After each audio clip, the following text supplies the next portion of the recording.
இந்த மாணவருடைய வாக்கு தேவை. அதற்கு தான் இந்த லேப்டாப் கொடுக்கறாங்க ஒழிய நாங்க வரவேற்கிற எந்த மாற்று கருத்தும் கிடையாது. ஏன்னா இது அனைத்து இந்திய அண்ணா திராவிட முன்னேற்ற கழக அரசு கொண்டு வந்த திட்டம்.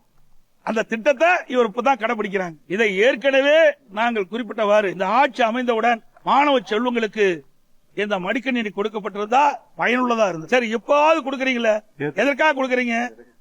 நடைபெறுகின்ற தேர்தலில் இந்த மாணவருடைய வாக்கு தேவை. அதற்கு தான் இந்த லேப்டாப் கொடுக்கறாங்க ஒழிய மாணவன் நலனுக்காக கொடுக்கல, மாணவனுக்கு நன்மை கிடைப்பதற்காக கொடுக்கல.